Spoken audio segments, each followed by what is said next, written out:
Buenos días a todos. Bueno, me voy a esperar porque poco a poco veo que están todavía accediendo en la sala de espera. Vamos a ver a cuántos ya tenemos. Sí, ya tenemos a nuestros asistentes. Poco a poco se siguen incorporando más, pero les vamos a dar de una vez ya la más cordial bienvenida a todos ustedes. Muchas gracias por acompañarnos en esta nueva sesión del Foro de Innovación Editorial que se organiza desde la Comisión de Innovación de la CANIEM. Bienvenidos sean todos a esta conferencia que se titula ¿Cómo proteger y defender el derecho de autor en el entorno digital? Estamos muy agradecidos también a nuestra ponente. Hoy vamos a tener a Quetzali de la Concha y les voy a presentar, de hecho, quién es nuestra ponente brillante del día de hoy, pero antes les voy refiriendo que todas estas sesiones que estamos realizando del Foro de Innovación Editorial generalmente son los jueves a las 11 de la mañana. Evaluamos estas sesiones y por eso es que les voy a pedir su permanencia para que al final nos puedan contestar una encuesta y también les vamos a invitar a las siguientes sesiones que tendremos. Sé que la del día de hoy va a ser muy fructífera porque tenemos una gran especialista en derechos de autor y propiedad intelectual a nivel nacional e internacional. Quetzali de la Concha es miembro de la Barra Nacional del Colegio de Abogados, la Asociación Mexicana para la Propiedad Intelectual, la protección de la propiedad intelectual y el Centro Mexicano de Protección y Fomento de los Derechos de Autor, el CEMPRO. Es licenciada en Derecho con especialidad en Propiedad Intelectual por la Universidad Nacional Autónoma de México y cursó sus estudios de maestría en Propiedad Intelectual en la Facultad Latinoamericana de Ciencias Sociales, en Flaxo. Actualmente dirige el área legal de Penguin Random House y es colaboradora permanente del Instituto de Ciencias Jurídicas de la UNAM.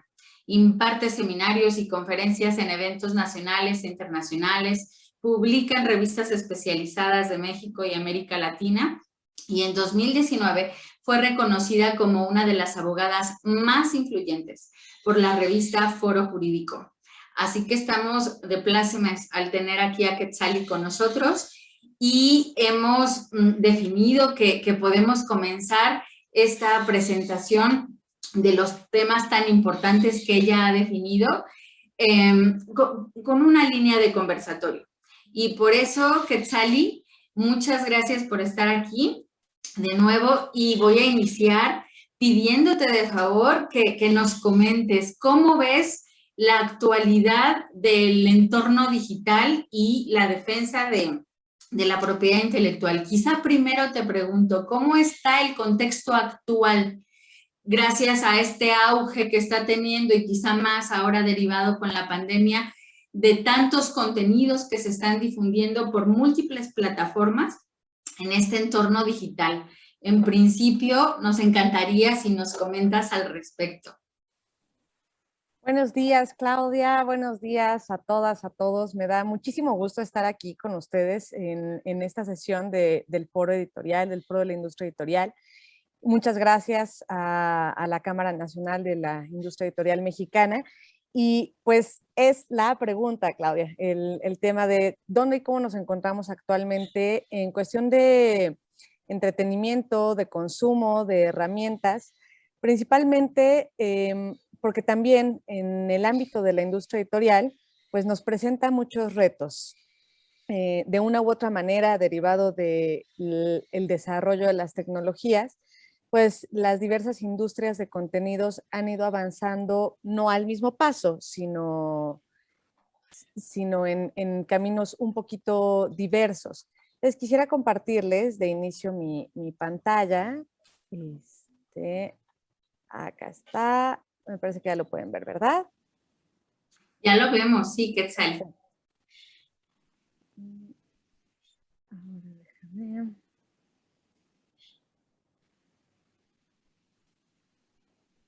Bien. tema principal, yo te diría, es esta cuestión de la era de hipercomunicación. Y esto tiene que ver con esta revolución de modelos de consumo y de mercado creativo. ¿Qué sucede? Que ya no tenemos las mismas fronteras entre medios de difusión y tecnologías. Si bien antes, por ejemplo, la territorialidad en el consumo se podía regir por fronteras geográficas, ahora no necesariamente es el caso. ¿Por qué? Porque las tecnologías digitales nos ayudan a erradicar este tipo de limitantes. Por otra parte, también es cierto que los consumidores se han ido transformando. Digamos que hace décadas uno tenía que tomar la decisión de me voy a sentar a poner un disco o a escuchar a un grupo en vivo, o voy a ir al cine a ver proyectada una película, o me voy a sentar a leer. Ahora los consumidores y sobre todo las generaciones muy jóvenes lo que tienen es una cuestión de tantas herramientas de consumo en donde pueden consumir música y literatura al mismo tiempo. Pueden estar analizando cuál es el soundtrack y estarlo descargando mientras siguen observando la película porque les está encantando. Entonces, lo que está sucediendo es que también todos estos dispositivos que nosotros denominamos inteligentes, eh, nos ayudan a acercarnos a los contenidos multimedia, visuales, de audio y por supuesto también de texto. Esta migración del público también va transformando las necesidades para recreación y entretenimiento. Me acuerdo de un buen amigo que es productor de cine, que pues él creció igual que yo, diciendo, me gusta mucho este programa y entonces voy a esperar a que den las 8 de la noche, que es el horario en el que se transmite. Entonces tengo que encender mi televisor y ponerlo en la frecuencia, en el canal. Entonces, y él me comentaba que un día le dijo a sus hijos, oigan, ¿no quieren ver qué encontramos en la televisión? Y que los niños se quedaron así como, ¿qué? ¿De qué nos hablas, no? Como que a ver qué hay. O sea, yo ya sé cuáles son mis contenidos preferidos y yo los consumo cuando yo lo decido.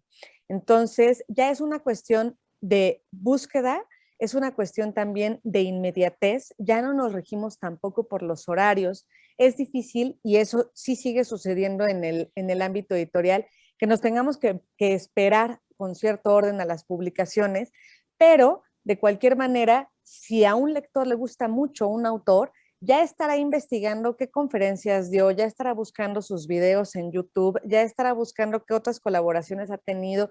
Si ha colaborado, por ejemplo, en algún guión, ya está buscando también el audiovisual en donde participó.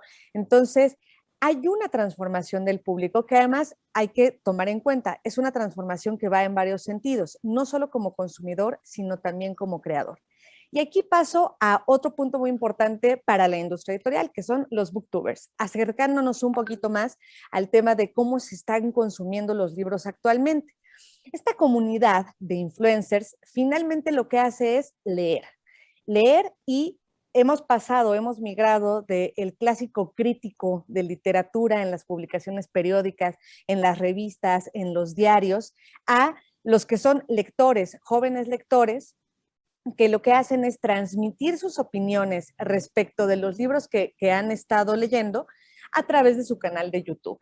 ¿Por qué? Bueno, pues porque esto da una inmediatez, porque esto da una cuestión de engagement con los seguidores, porque conocen quién está detrás de esa opinión, saben un poquito más de cuáles son sus gustos, pueden seleccionar, bueno, a mí me gusta más este booktuber que es lector de ficción, o a mí me gusta más esta booktuber que es lectora de ensayo, o me gusta quien tiene pasión por la historia y además sabe cómo comentarlo. Hay que considerar varias cosas, querida Claudia, que es que los millennials actualmente en el mundo representan el segmento de la población que más lee. Esto también no hay que perderlo de vista porque a veces nos engañamos un poquito con, no, bueno, es que ya los adultos maduros son los que son grandes lectores, cuando en realidad los jóvenes son ávidos consumidores de literatura. Y esto no debería sorprendernos porque finalmente el contenido editorial, el contenido literario, toca una de las fibras más básicas de la recreación humana, que es el contarnos historias, el contarnos cuestiones, información, hechos, noticias. Y el 69% de los usuarios en Latinoamérica usan YouTube para el contenido que les interesa, para el contenido relevante. En YouTube, además, tú puedes encontrar desde cuestiones como los booktubers, que son absolutamente legítimos, porque lo que hacen es comentar las lecturas que realizan, pero también te encuentras al que dice, mira, no tengo nada que hacer en las siguientes 12 horas. Voy a grabar cómo leo este libro, lo cual ya empieza a rozar y empieza a tocar derechos patrimoniales de los autores y de los editores que no se deberían de transgredir porque hay que pedir permiso para eso. ¿Y qué pasa? Bueno, que este movimiento de booktubers, que hay que tenerlo mucho en cuenta para la promoción de los contenidos, también para saber qué es lo que le está interesando a estos lectores, pues comenzó en 2009, pero se aceleró muchísimo, por supuesto, con la pandemia, con este encerrón que tuvimos en el 2020. Y fue un fenómeno que tocó a todas las industrias, por supuesto, o sea, tocó al audiovisual, a la música, pero por supuesto a los libros, porque también es cierto que las personas encontramos mayores espacios de tiempo para poder dedicarlos a la lectura. También se incrementó el tiempo que dedicamos a la lectura durante el 2020. El promedio anteriormente de lectura continua y con atención no sobrepasaba los 60 minutos. Y esto en promedio de población que tiene cierto nivel educativo. Entonces, ¿qué nos quiere decir eso? ¿O por qué hago la mención del nivel educativo? Porque entonces también influye muchísimo estudiantes, por ejemplo, de preparatoria o universitarios o de posgrado, que están buscando contenidos de investigación y por eso dedican mucho tiempo a la lectura. Entonces, hay que tomar en cuenta que estos tiempos de lectura también tienen que ver con las cuestiones académicas.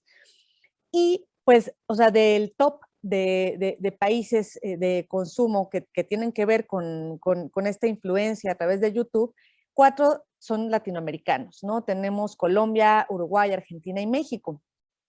¿Qué nos abre esto? Bueno, tenemos que mirar hacia allá para tener oportunidades de colaboración, porque además, y lo veremos más adelante en cuanto a este tema que a mí siempre me crispa, que es la piratería, ¿no? La piratería, veremos que no solamente hay que desenvainar la espada, sino que también hay que sacar la pluma y hay que sacar la voz para poder comunicar a toda esta comunidad, a estos chavos que son lectores, y a todos los adultos que somos lectores y que de todas formas eso no nos exime de a veces de hacer cosas que no son las correctas, como bajar libros o compartir PDFs, no solamente es una cuestión de defensa frontal, también hay que hacer mucha promoción, mucha información. ¿Qué pasa también con esta cuestión de la gobernanza en Internet? Que ese es un tema que nos toca mucho a los abogados y que nos da un montón de dolores de cabeza, porque el entorno digital tiene ciertos fenómenos. Para empezar, y creo que seguramente muchos lo han visto en blogs, en chats, en comunidades de redes sociales, donde dicen, es que en Internet todo es libre, todo es para todos, y todo tiene que ser de libre acceso. ¿Por qué? Porque esto es como una especie de sociedad utópica donde todos nos compartimos todo. Sin embargo, pues de pronto se olvida que para que las sociedades sean funcionales, no importando que sea una sociedad digital, hay ciertas cuestiones de colaboración y de respeto que son necesarias. Y entonces hay dos fenómenos negativos en el entorno digital. Uno es este intercambio de obras protegidas entre usuarios finales que no pagan regalías. Esto que también técnicamente le llamamos persona a persona o peer-to-peer, este concepto en donde yo de pronto digo, oye, estuvo buenísimo este artículo, se lo voy a mandar a Claudia, le voy a dar clic aquí y se lo voy a enviar por correo. Eso ya es como de abuelitos, ¿no? Porque en realidad, si no, mucho más rápido yo estoy en mi celular y digo, oye, esta canción está bellísima, se la voy a enviar a Claudia ahorita por WhatsApp. O sabes qué, no, es más, la quiero compartir con toda la gente que me conoce y que me ve en mis redes sociales. Y voy a subir un pedacito en Instagram y voy a subir el contenido completo en Facebook. Entonces, ahí estamos viendo que hay una falta de conciencia de decir, ah, caray, esto que yo estoy dando está protegido, no está protegido, puedo compartirlo así, yo lo compré, pagué por ese trabajo creativo, esa pregunta, esos cuestionamientos no se los hacen los usuarios. Para el usuario, como ahora sí que como diría Juan Gabriel, pues a veces pesa más la costumbre.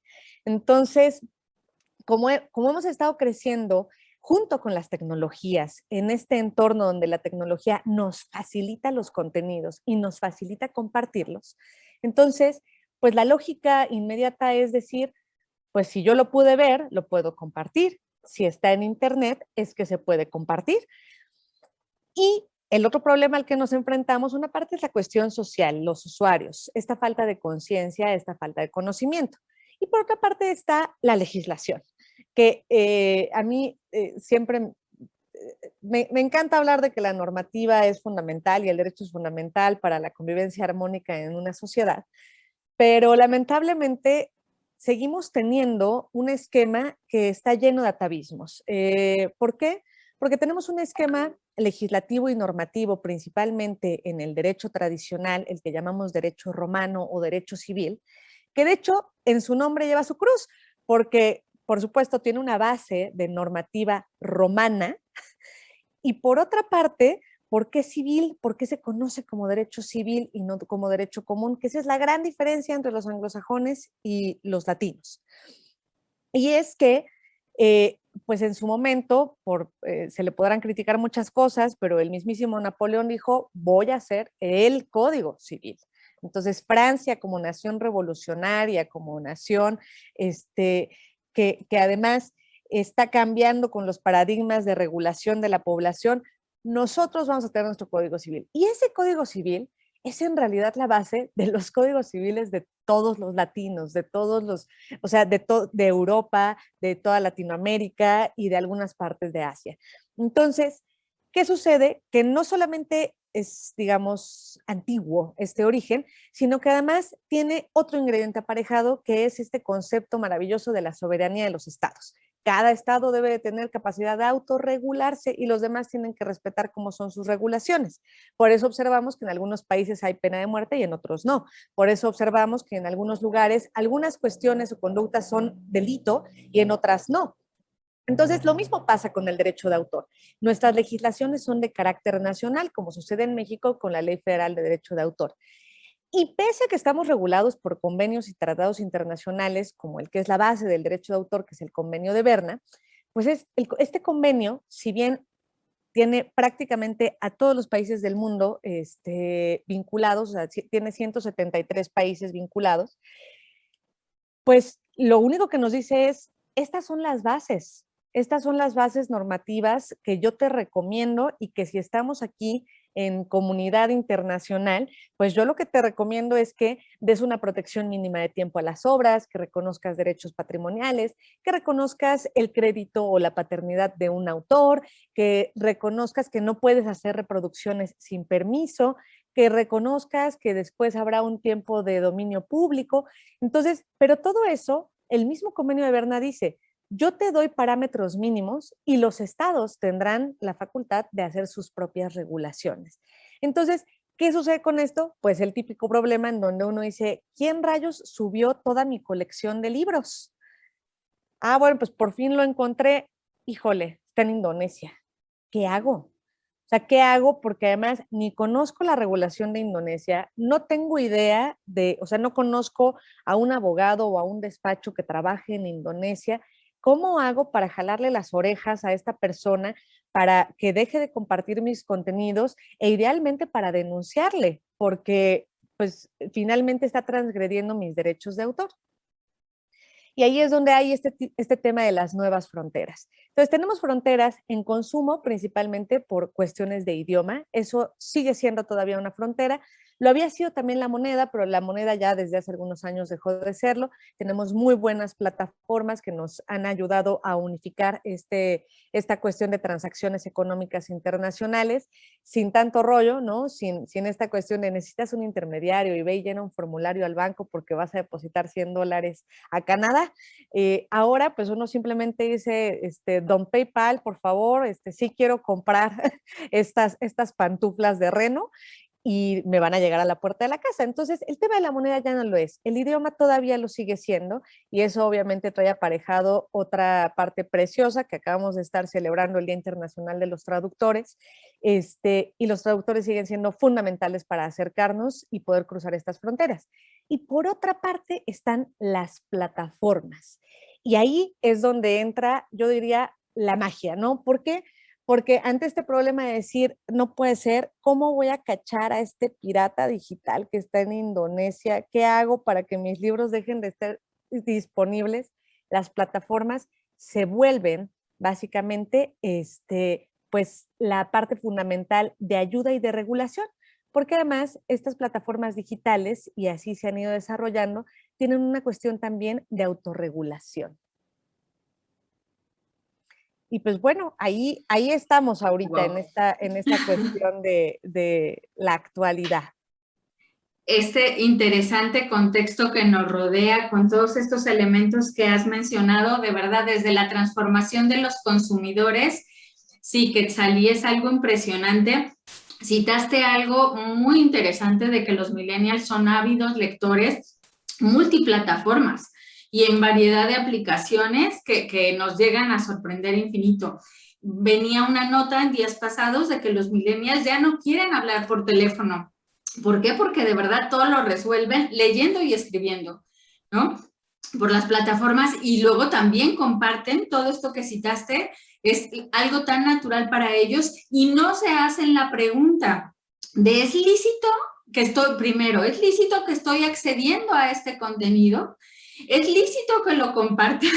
Es verdad, no son preguntas que se hacen. Y no solo los millennials, todos que actualmente estamos de verdad ya permeados en todas las esferas de nuestra vida con el entorno digital, no se pone, de verdad, ahora sí que en balanza todo esto que nos comentas. Gracias porque comenzaste también a referirnos de estas herramientas legales que se desprenden del convenio de Berna y de cómo los distintos países tomando esas pautas que se brindan en este convenio y que permite acciones pues vinculantes para que pues pueda seguir ciertos referentes de cómo proteger los derechos.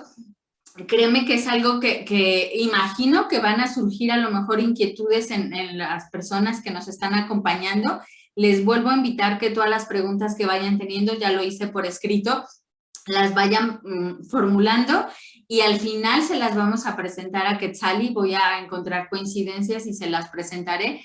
Pero sí empezaste a hablar de un punto que es nodal en esta presentación que nos estás haciendo, Quetzalí. ¿Qué tendríamos nosotros como editores, sí, o personas, quizá eso en principio, porque somos parte del gremio editorial, pero también esta vida de consumidores y demás, qué elementos tendríamos que tener en cuenta para ser más respetuosos de los derechos de autor en el entorno digital y cómo podríamos nosotros a nivel editorial protegernos mejor? ¿Qué propuestas nos das, Quetzalí? Claro que sí, Claudia, porque no todo es tan oscuro o tan frustrante en este mundo y al contrario, como bien mencionas, este tema de los millennials, de los centennials, en realidad ahí también estará en gran medida la clave si logramos hacer una información que sea efectiva con ellos sobre la importancia, porque de pronto es confuso ver todo lo que hay detrás de un paquete de pan que compro en el supermercado. ¿A qué voy? Pues que de pronto yo digo, bueno, pues ahí está el pan. Yo no vi quién lo horneó, no vi quién lo empaquetó, no vi dónde se cortó ese trigo, no vi dónde se molió ese trigo, no sé toda la cadena que hay detrás para que eso exista. Pasa lo mismo con los contenidos de entretenimiento y más aún por ser una cuestión naturalmente humana, el querer comunicar y el querer transmitir.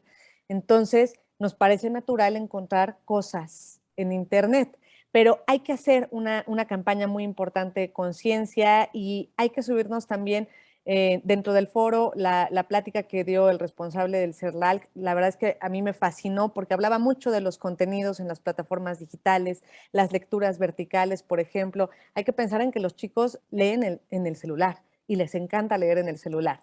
Entonces, hay que estar conscientes de eso.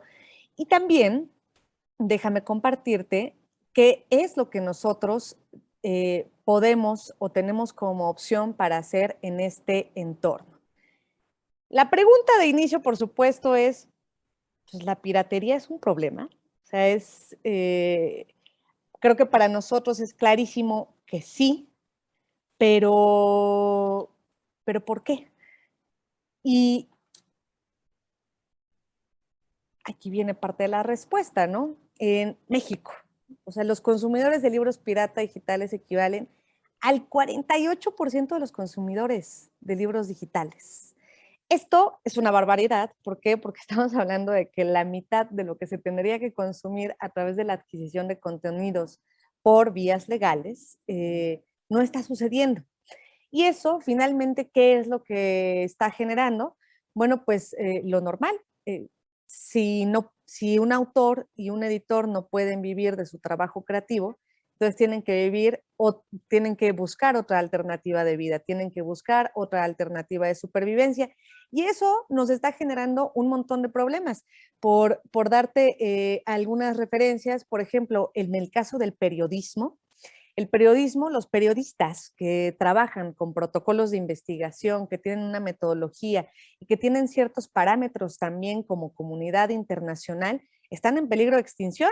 ¿Por qué? Porque los periódicos están desapareciendo. ¿Por qué? Porque todo el mundo se comparte a diestra y siniestra las noticias, los contenidos de las noticias. Y entonces, ¿qué sucede? Alguien, y sobre todo es lamentable lo que voy a decir, pero en México alguien tiene que ir a jugarse la vida para cubrir la noticia, para investigar qué sucedió. No es trabajo fácil.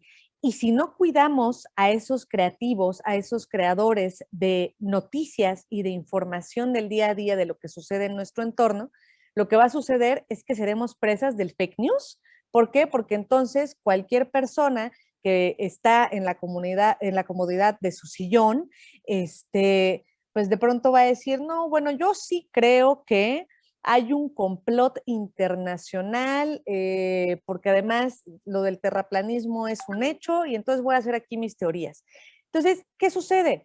Que necesitamos investigadores, necesitamos periodistas que vayan y vean de verdad la Tierra es plana o no es plana, o por qué lo sería, a quién beneficiaría. O sea, ¿qué hay detrás de las declaraciones? ¿Qué hay detrás de los hechos? ¿Por qué se puso una bomba? Que, por ejemplo, también, y haciéndonos esta pregunta de si la piratería es algo grave, leía el otro día un reporte del FBI en donde las bombas que se pusieron en el tren de Madrid, que fue una verdadera tragedia, fueron compradas con dinero que venía de la venta de discos piratas. Entonces, pues bueno, nada más así. Hay que tener mucha conciencia y mucho cuidado al respecto de esto. Por supuesto, como podemos ver, sí es un problema. Está carcomiendo, imaginemos un cuerpo, ¿no? Y tenemos un cuerpo ya verdaderamente enfermo, que es todo lo que es la cadena del libro, porque además no solo sufren los editores, sufren los autores, sufren los libreros y todos los que compartimos y formamos parte de la comunidad del libro. Entonces, ¿por qué? Porque la mitad de ese cuerpo, que ya sea ahí enfermo, pues tiene un 48% de cáncer que se lo está comiendo. Entonces, hay que tener mucha conciencia, porque además, parte de esta gráfica, y que a mí me parece preocupante, es que de ese porcentaje, el 38% son declarados. O sea, que respondieron, sí, yo bajo contenidos, yo bajo libros, y no le pago a nadie, no le pido permiso a nadie.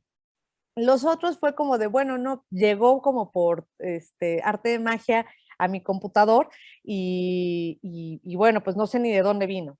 Entonces, hay que tener muy en cuenta que sí es un problema.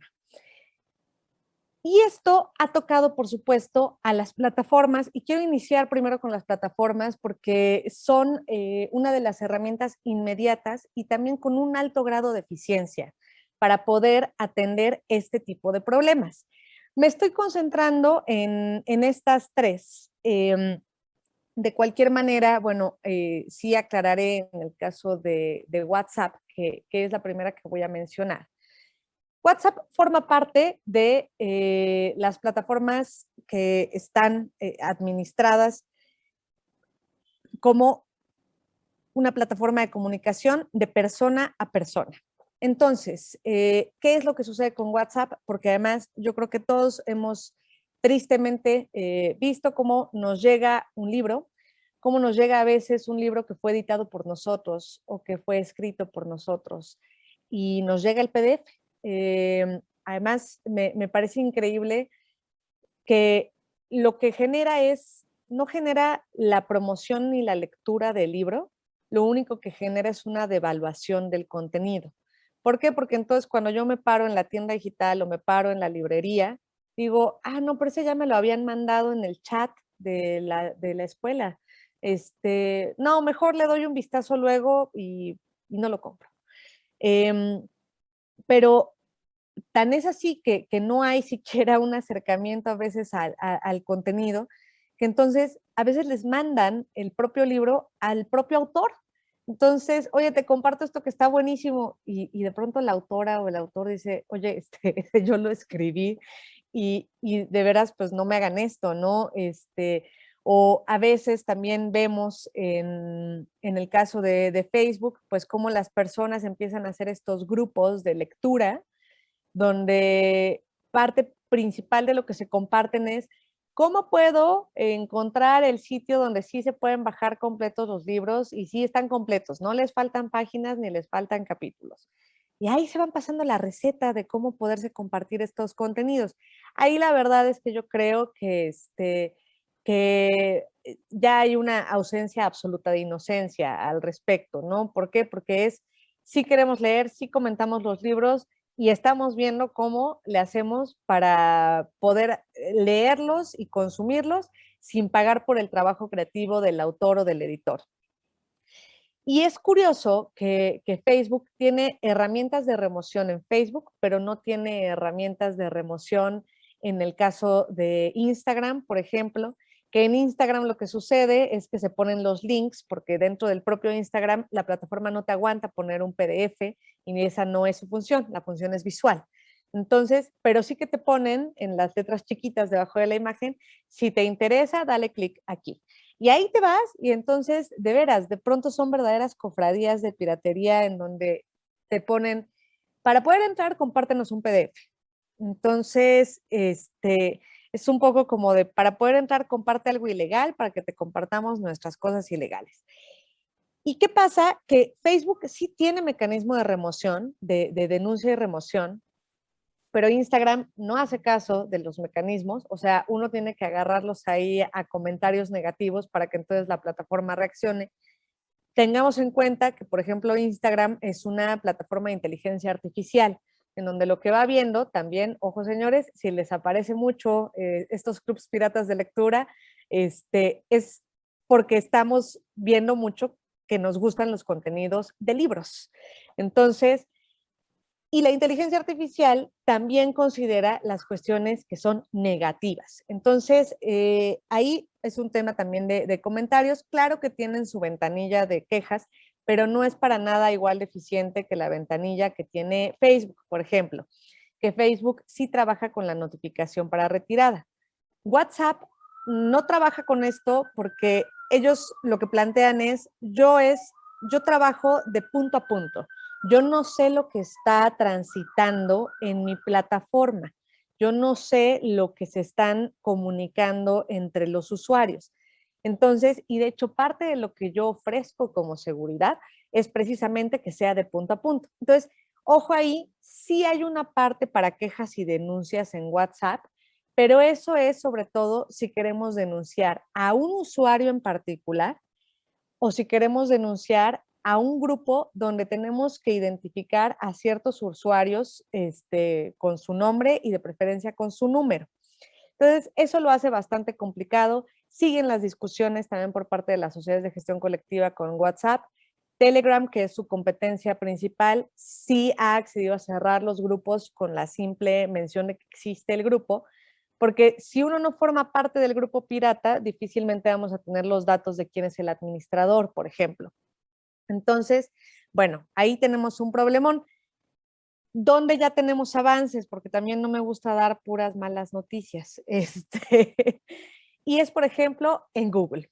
En Google la verdad es que ellos han avanzado muchísimo. O sea, aquí este numerote, estos 471.292.080 direcciones fueron removidas por incumplimiento de derechos de autor en 2019. O sea, es una cantidad exorbitante. Mismo Google dice, es que, pues nosotros, ¿qué pasa? Estas URLs son como granos de arena. Entonces, y nosotros tenemos una playa completa. Es difícil de pronto empezar a hacer esta limpieza, pero muy importante, ellos trabajan con lo que se denomina identificación de contenido, el Content ID. Esta herramienta se utiliza con metadatos. ¿Qué metadatos son los que conoce Google o cómo trabaja con esto?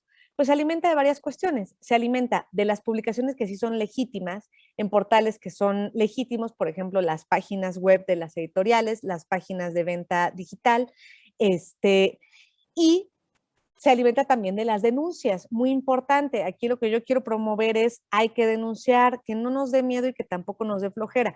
Esta herramienta en Google es muy ágil y es muy amigable. ¿Por qué? Porque lo que se necesita hacer es un esfuerzo conjunto entre la plataforma, entre este buscador y entre los creadores. Ellos trabajan con ciertos principios. Entonces, es crear mejores alternativas, muy importante. ¿Por qué? Porque necesitamos también mejorar la accesibilidad.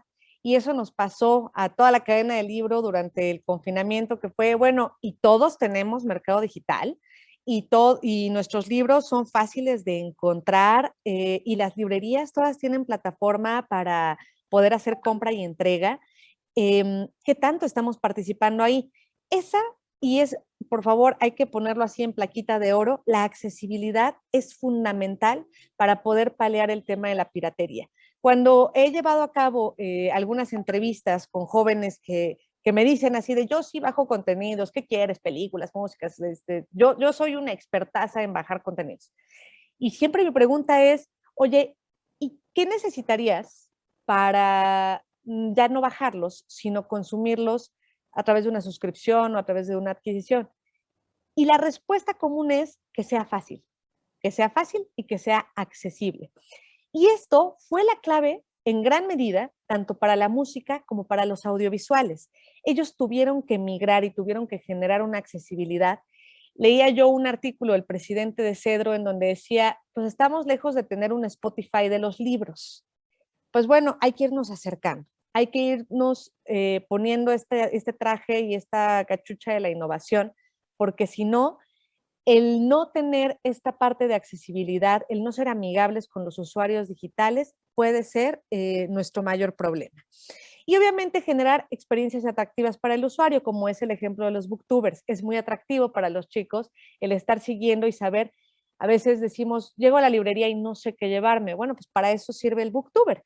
Entonces pasa lo mismo con los chicos y esa es una cuestión de hacer experiencias atractivas para el usuario. Otra parte también, y ahorita voy a hacer esta descripción de lo que estoy proyectando, pero es que en esa accesibilidad generar que la piratería no sea redituable.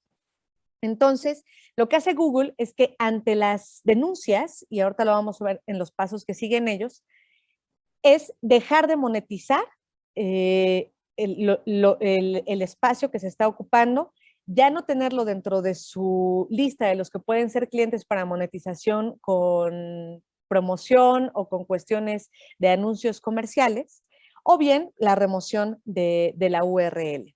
Entonces, ¿para qué? Para que entonces, bueno, esto vaya, por supuesto, haciendo que sea menos atractivo para el pirata al no poder monetizar. Herramientas y procesos adaptados, y aquí llego a esta parte de Google legal. De todas formas, estos links se los podemos compartir. Ahorita los puedo poner en el chat porque, verdad, aquí nada más le dan clic y los lleva aquí a la página. Por cuestión de tiempo no me voy a meter ahorita a hacer eso, lo podemos hacer un día en un taller si quieren, para meternos juntos a la página y tal, pero sí quise ponerles el pantallazo. Entonces, ¿qué es lo que nos va a salir? Además nos sale en español, en inglés, en alemán, dependiendo de la ubicación que Google está observando que tiene nuestro dispositivo. Y entonces, aquí lo que nos pone es, ok, ¿quieres remover contenido? ¿De dónde? Entonces aquí nos hace toda una lista. Obviamente aquí, por ejemplo, podemos ver YouTube, aunque por YouTube podemos entrar también directamente, pero puede ser que lo vimos en alguna otra de estas herramientas, porque el menú de Google es bastante amplio. Y digo, no, pues mira, está tal cual en tu buscador. Entonces de ahí es de donde lo quiero remover. Entonces me va a salir un aviso en donde qué es lo que me va a pedir, y me va a pedir los mismos requisitos que en realidad, derivado de las reformas, nos pide la Ley Federal del Derecho de Autor, que es cuál es la URL, o sea, cópiala y ponme la URL, cuál es el contenido que se está transgrediendo. Entonces nosotros tenemos que poner, bueno, pues es la obra 100 años de soledad del autor Gabriel García Márquez, que está publicado por el sello editorial Alfaguara. Entonces, ¿y quién está denunciando? Muy importante. Bueno, pues yo con este correo. O, no, pues mi compañía, entonces con el correo institucional de la compañía. Entonces, ellos lo que van a hacer ante esa notificación es remover esa URL. ¿Cómo va el caminito? Hacemos la notificación, ¿no? Entonces ellos hacen la remoción. ¿Esto en qué está basado? Hay una normativa principal o central en Estados Unidos, que es la Digital Millennium Copyright Act. En esta directiva lo que dice es, mira, para hacer ágiles las cosas y ágil también la protección de los derechos de autor, la notificación es para la remoción inmediata. Entonces, tú, plataforma, no eres juez, tú no te vas a meter a revisar o a juzgar sobre la queja.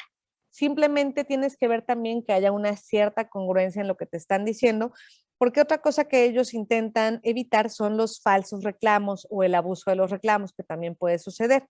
Entonces, de pronto, si resultó que era falso el reclamo 2 o 3 veces, ya nos van a tener señalados. ¿Eso por qué es? Porque ante la remoción, el usuario que tenía esa URL en los resultados de búsqueda le va a ser notificado, oye, tu URL ha sido removida porque has infringido derechos de autor. Y ese usuario tiene derecho a contestar y tiene derecho a decir, no, señores, perdón, yo sí tengo la licencia para ese formato. ¿Saben qué? Yo sí tengo un permiso. Entonces, lo cual también puede suceder, ahí me gusta citar, aunque fue caso de YouTube, lo que pasó con Luisito Comunica. Luisito Comunica, que es un youtuber de divulgación principalmente, pues se ha vuelto muy famoso porque parte de lo que hace es describir lugares. Viaja a distintos lugares del mundo y describe a la gente qué hacer, qué comer, qué escuchar, dónde está el antro, dónde está, dónde comprar, todas esas cosas. Y entonces, en alguna ocasión de CNN Chile, lo entrevistaron, ¿no? Así de, oye, tú eres un influencer muy importante, tal, ¿cuál ha sido de tus así preferidos? Y él les compartió imágenes de uno de sus viajes a Turquía, en Capadocia, en los globos estos muy coloridos. Y entonces comparte esa imagen, sigue la entrevista, se termina. Meses después, la inteligencia de buscador, inteligencia artificial de YouTube, de pronto ve en el canal de Luisito la imagen de los globos aerostáticos. Y como es una máquina, dice remover porque ese contenido es de CNN. ¿Por qué? Porque en su base de datos tenía también registrado que esa imagen se había utilizado en un programa de CNN. Entonces, obviamente, ¿qué sucede? Que Luisito tiene que poner la queja y decir, oye, nadie me denunció, pero además tu buscador me removió sin sentido porque el contenido en realidad es mío, no es de CNN, yo se lo compartí a CNN. Eso, bueno, pues punto aparte, son cuestiones todavía que se necesitan afinar en las inteligencias artificiales que se utilizan para esto. Como les comentaba, obviamente viene una penalidad en publicidad, ¿no? Se deja de colocar publicidad en estos sitios que han tenido denuncia de violación de contenido. También, por supuesto, estos algoritmos son impactados de manera que si hay muchas notificaciones, entonces lo van a mandar al final de la cola de búsquedas o de resultados, no volverá a aparecer ni siquiera en las primeras páginas. Y bueno, si es un infractor reincidente, entonces lo que va a suceder es que lo van a remover también de todas sus plataformas.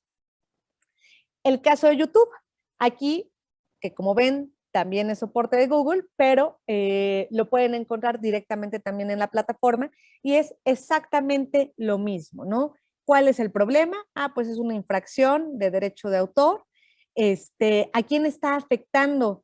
Pues yo puedo poner a mí, porque soy la autora, puedo poner a la compañía, porque soy la abogada de Penguin, o puedo poner a otro titular de derechos de autor. Entonces, eso, por ejemplo, pues puede pasar mucho también si es simplemente que somos amigos o conocidos o tal y tenemos de verdad conocimiento de que se está llevando a cabo una infracción. Y nos pide que peguemos, obviamente, la URL de esa ventana de ese sitio en donde estamos viendo que se está infringiendo ese derecho de autor o de propiedad intelectual. Entonces, y aquí abajito, en letras chiquitas, que creo que ni se alcanza a ver, pero lo que nos dice es, usted se está sometiendo a la DMCA, a esta directriz que es de Estados Unidos. ¿Por qué se rigen bajo esto? Bueno, pues porque las compañías centrales de estas plataformas se encuentran en Estados Unidos y la verdad es que creo que es algo bueno. ¿Por qué? Porque entonces estamos teniendo una dinámica mucho más ágil de notificación y remoción, lo cual también podemos ir midiendo qué es lo que está sucediendo después de estas remociones. Y a mí me encanta este portal Lumen.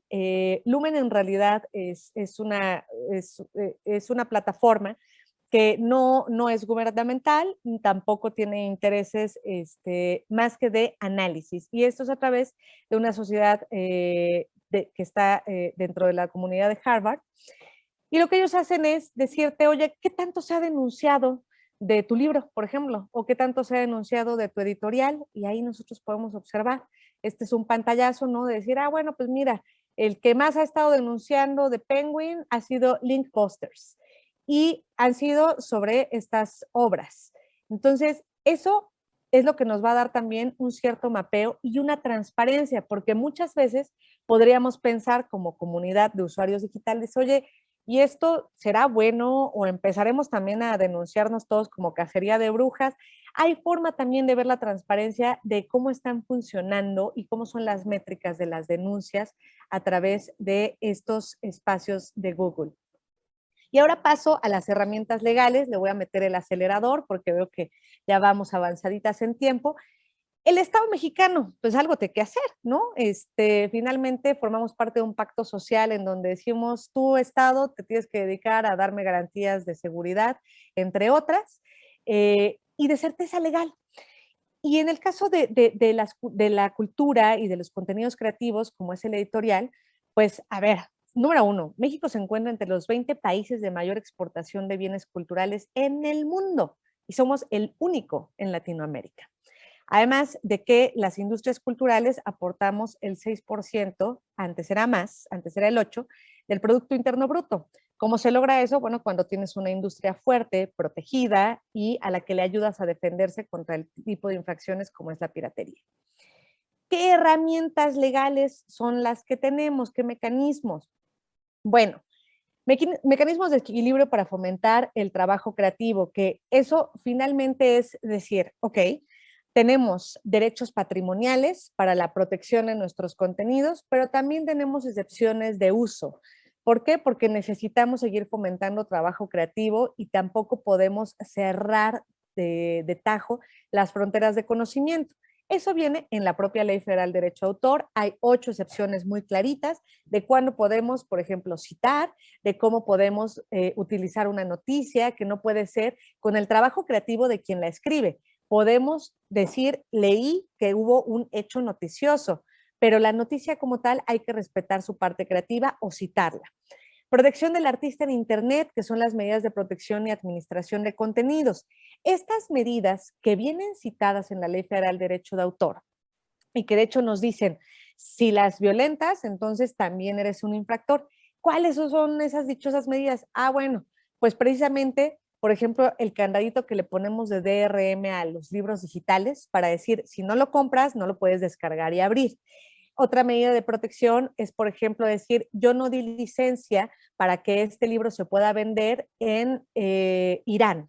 Entonces, lo que hago es indicarlo a la plataforma y eso queda como una medida de protección y no se va a poder adquirir ni descargar en ese territorio.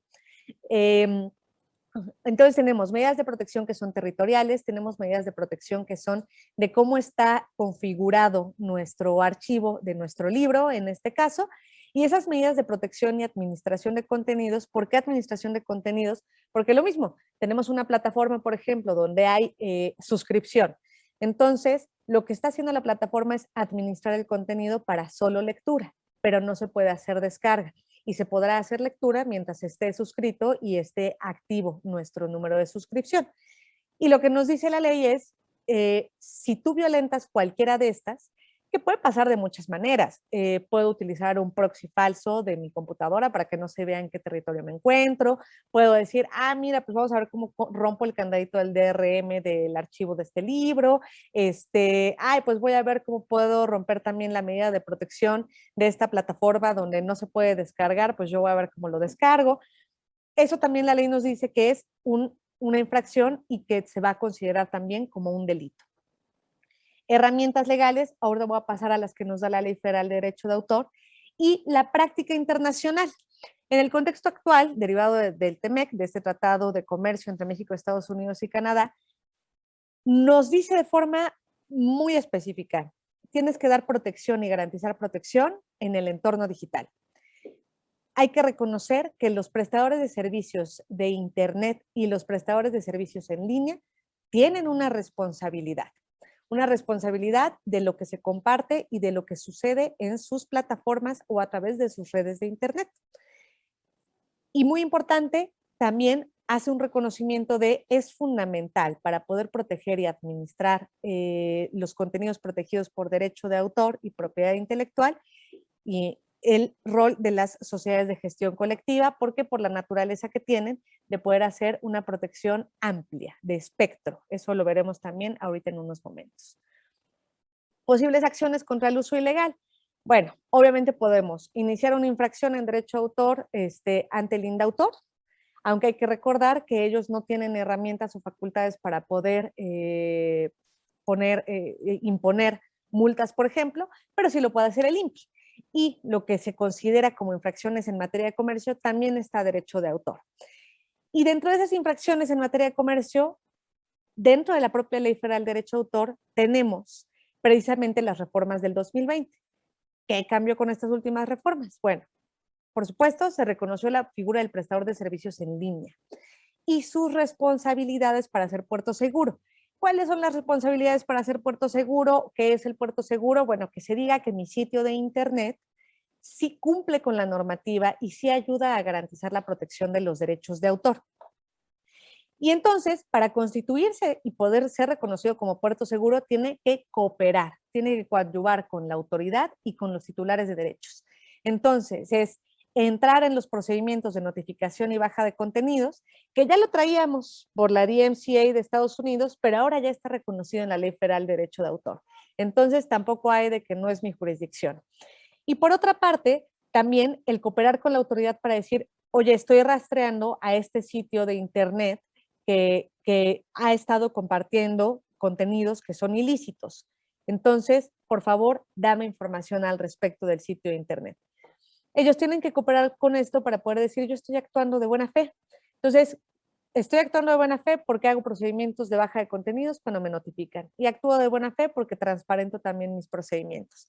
Y de esa manera, entonces, ¿qué pasa? Que al constituirse como puerto seguro, ya no tendrá una responsabilidad sobre lo que está sucediendo derivado de la actividad o del actuar del usuario. Y ahorita entramos a sociedades de gestión colectiva. No sé si tienes alguna duda, Claudia.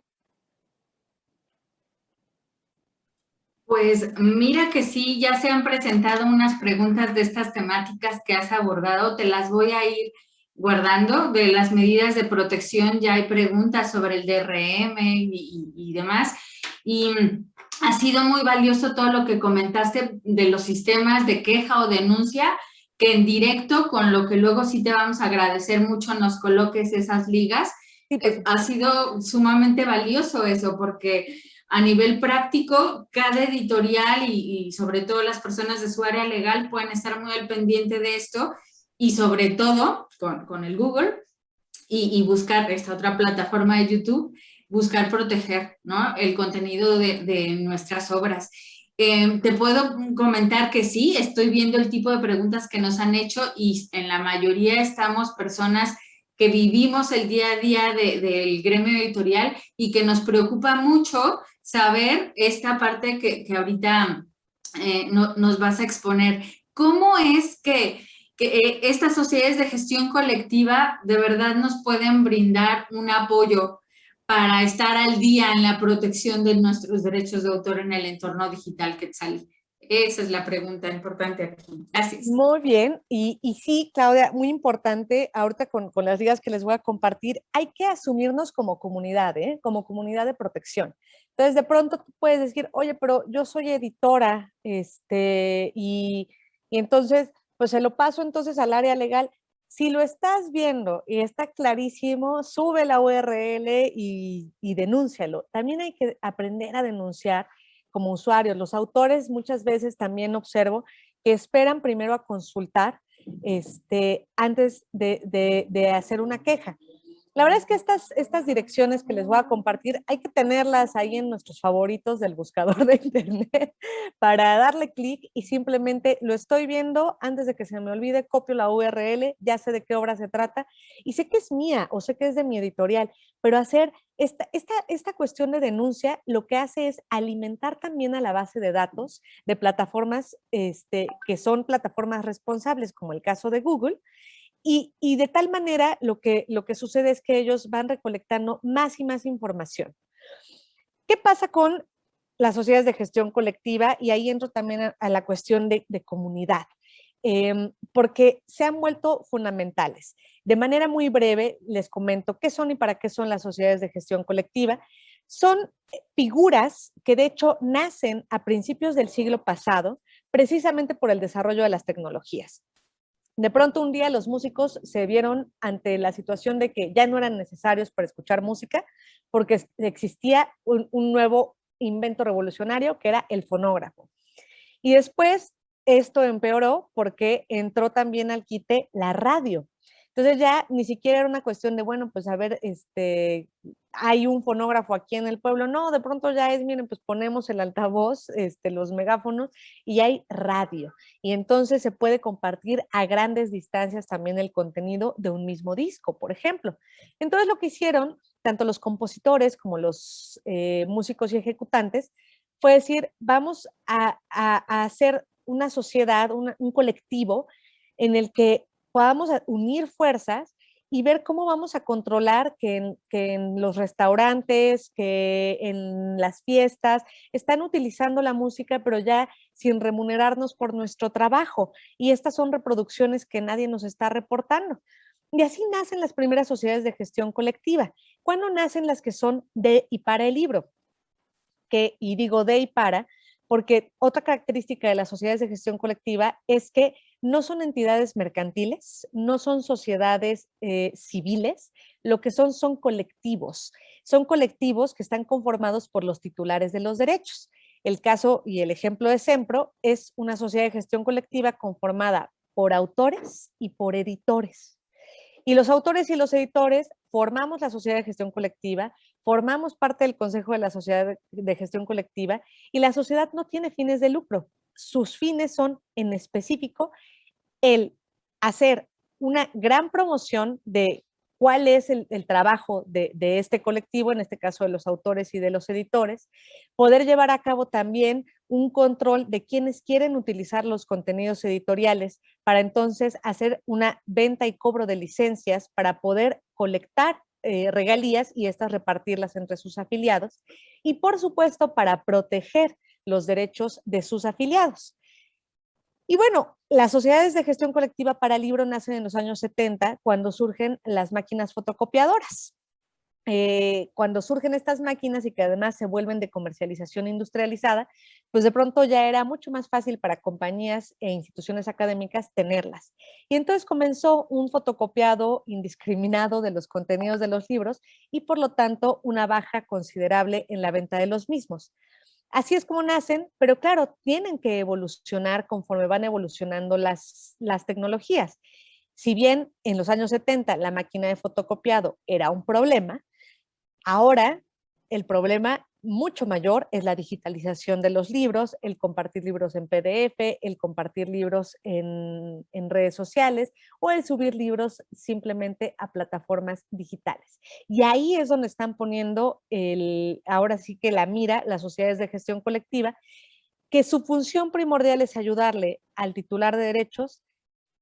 Yo como autora sería muy difícil que sepa quiénes y cuántas personas están utilizando el contenido de alguno de mis libros. Entonces, ¿qué hace la sociedad de gestión? Es decir, tú síguete dedicando a escribir y yo me dedico a monitorear y yo me dedico a estar en contacto con quienes quieren utilizar los contenidos, y a eso se dedica la sociedad de gestión colectiva, a poder cubrir esta atomización de usos que humanamente un editor o un autor no podrían cubrir. Y bueno, pues obviamente el entorno digital es una de las partes actualmente fundamentales donde hay que poner mucha atención. Obviamente hay que hacer alianzas para poder enfrentar lo que ya definimos que sí es un problema, que es la piratería y los usos no autorizados. Una de las alianzas más importantes es, por supuesto, con la CANIEM, que en conjunto desde 2012 y de forma ininterrumpida tenemos un programa de acciones antipiratería en el ámbito editorial. Esta colaboración ha sido fundamental para poder defender los derechos de autor, porque además actúa en dos vías. Actuamos tanto para piratería industrializada, que es la piratería que vemos en la vía pública, en el comercio informal, que es toda esta reproducción de lo que ya parecen clones de los libros, de nuestros libros, y por otra parte tenemos la que es digitalizada. Entonces, bueno, pues estas acciones incluyen movimiento de equipo jurídico, incluyen, por supuesto, el tener personas que están a cargo de poder realizar denuncias. A veces, aunque sea vía internet, de todas formas se necesita que sean denuncias, que sean vía penal, para poder hacer no solo la remoción del contenido, sino también un bloqueo y, de ser posible, el indicar si hay responsables y, claro, si están en territorio nacional, para poder entonces perseguirles como delincuentes. Entonces, hay toda una parte de equipo también de investigación, tanto en la parte digital como en la parte física. Entonces, esta alianza es fundamental porque además hay mucha información que es necesaria para poder hacer estas investigaciones y denuncias, y obviamente pues esta mancuerna que se hace con la cámara editorial ayuda muchísimo para tener un mucho mejor trabajo. Y además la cámara lo que hace también es solventar que estas acciones sean posibles y que, bueno, pues toda la infraestructura necesaria pueda ser posible y utilizada para llevarlas a cabo, y Sempro pues pone toda su parte de expertise y conocimiento. Otra de las alianzas muy importantes es con el CEDRO, que es el Centro Español de Derechos Reprográficos. El CEDRO, que la verdad, me parece, sí, la sociedad de ejemplo. Es una sociedad de ejemplo en gestión colectiva porque le han apostado muchísimo a la parte digital. Cedro, por ejemplo, es actualmente de las pocas entidades en el mundo que da certificados de blockchain cuando da licencias para las universidades, por ejemplo, para poder utilizar contenidos en antologías. Y, por supuesto, tienen un servicio de reporte que es denominado el SAR, que es un sistema antipiratería digital. ¿Qué es lo que tienen ellos? Un motor de búsqueda en Internet sobre novedades y sobre denuncias de las obras de los socios.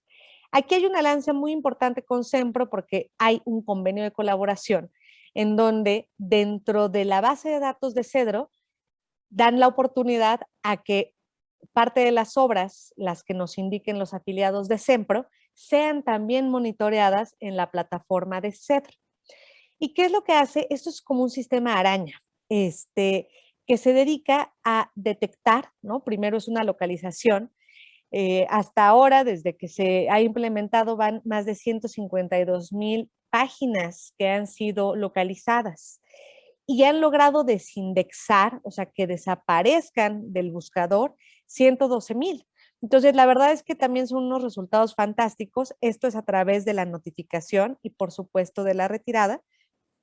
Y se llega al resultado de desindexar, o sea, no solamente retirar el contenido, sino también desindexar la dirección electrónica.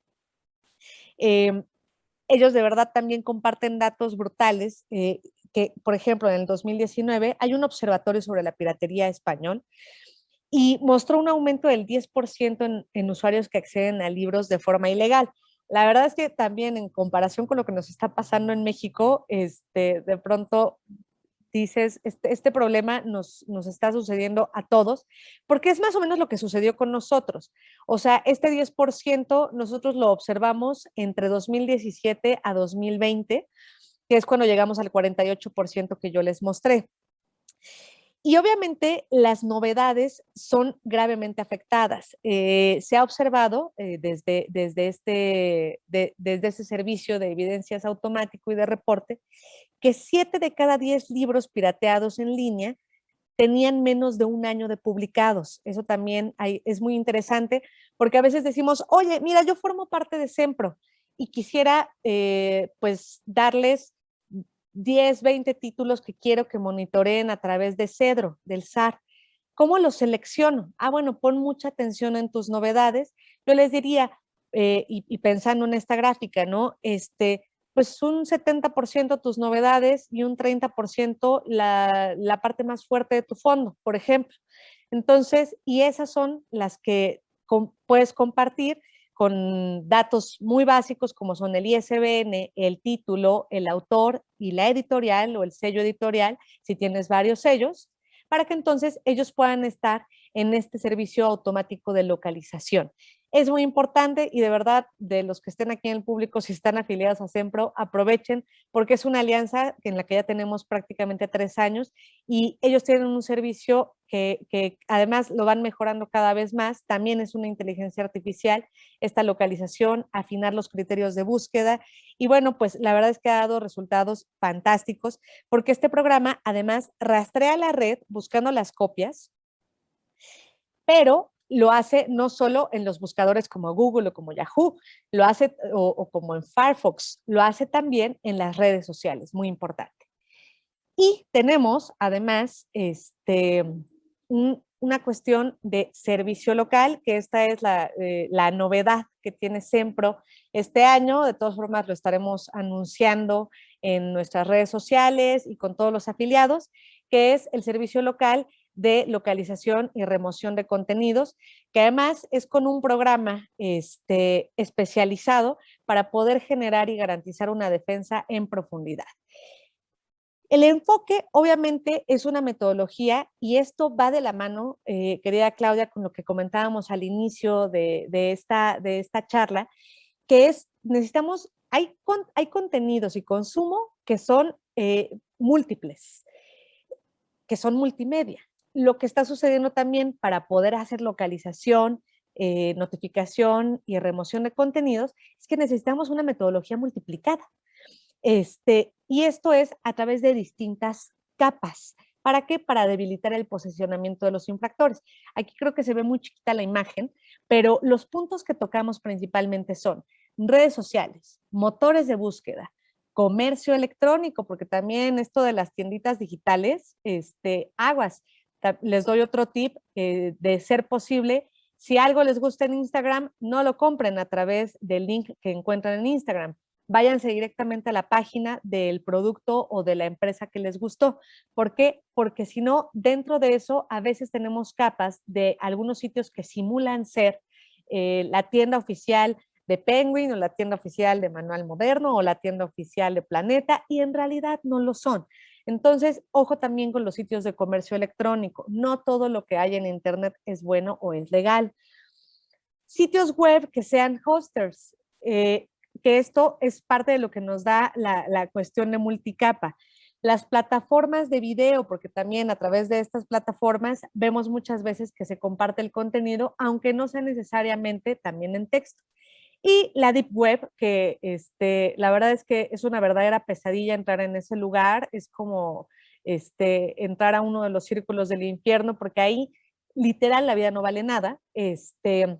Se necesitan ciertas habilidades, aunque no tantas, de verdad, hay que tener cuidado también con los chicos, con los menores de edad, porque a veces la curiosidad pues es algo peligrosa, porque pasan muchas cosas en esta deep profunda, en esta web profunda, y obviamente podemos desde comprar piratería hasta comprar armas y estupefacientes. Entonces, de todas formas, también nos metemos a buscar ahí. ¿Por qué? Porque lo que se trata es de ser un verdadero dolor de cabeza para el pirata y de decir, ni te está redituando, ni estás logrando monetizar, te estoy removiendo de todos lados. ¿Y qué sucede? Este servicio lo que hace es estar haciendo una búsqueda respecto de los contenidos que nosotros ponemos en búsqueda, que son estos datos principales de las publicaciones, y metadatos también que después se pueden ir desarrollando, temática, nombres de personajes de los libros, y eso va ayudando y irá ayudando a que se fortalezca este sistema de localización que es además, ojo, 24/7. Entonces, eso que ni tú ni yo podemos estar haciendo, ¿sabes? O sea, o nos ponemos a trabajar en los libros o nos ponemos a darle clic todo el día a internet para ver quién está compartiendo nuestros contenidos. Entonces, lo que pasa con estos servicios automatizados es que está haciendo una búsqueda continua. Y bueno, ahora sí, con esto, termino la exposición. Muchísimas gracias. Me pueden encontrar tanto en Facebook como en LinkedIn con mi nombre, Quetzalí de la Concha. También les comparto aquí mi correo por si tienen alguna duda. Y ahorita les pongo los links tanto de Google como de YouTube en el chat. Muchísimas gracias. Muchísimas gracias a ti. ¿Qué tópicos tan interesantes abordaste en los distintos momentos de tu plática, de verdad, Quetzalí? De cada uno de estos momentos te puedo decir que tenemos preguntas. Si tú me permites, para darnos a lo más unos 15 minutos más de tiempo, voy a organizarlas. Ya las tengo separadas así en 5 grandes tópicos de preguntas para llevarnos a lo mejor unos 2-3 minutos en cada una y poder concluir ahora sí con broche de oro esta genial participación que has tenido y sobre todo muy práctica. Genial. Lo primero que te quiero poner a tu consideración como consulta tiene que ver con la primera parte de tu charla, donde se hablaba justamente de que las personas en general no se preguntan si es lícito emplear qué y en qué cantidad. Por eso es que hubo una pregunta muy interesante, voy a juntar 2 aquí, de Rocío Consoles y de Patricia Romero. Hay duda respecto a cómo debe de ser, o más bien, cuál es el máximo del derecho de cita, tanto en el caso de youtubers como para quien escriba a lo mejor en un blog o lo que venga en el contenido de una página web. Si puedes a lo mejor referirnos que si ese derecho de cita equipara en su máximo de uso, igual que en los papers académicos, es algo que por ahí queda en duda. Y también, ¿cómo es que pueden utilizarse los anuncios comerciales de Facebook? Hay quien nos refiere, Patricia Romero, que requería utilizar una captura de pantalla de un anuncio de ropa de una tienda local. Quería saber si puede hacerlo, ¿no? O sea, ¿se tiene el permiso para utilizarla? Entonces, estas primeras preguntas son, oriéntanos sobre lo que es correcto hacer.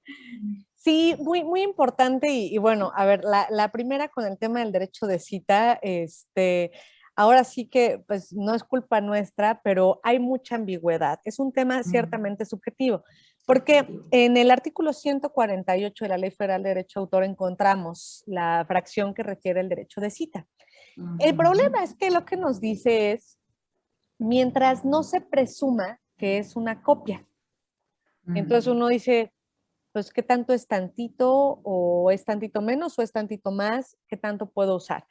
Entonces, lo que yo he visto normalmente cuando hay cuestión de denuncia o de abuso porque es demasiado el contenido es, hay que preguntarnos si realmente es una cita o si está engrosando la mayor parte del contenido de lo que estamos publicando. Ese es uno de los consejos que les daría.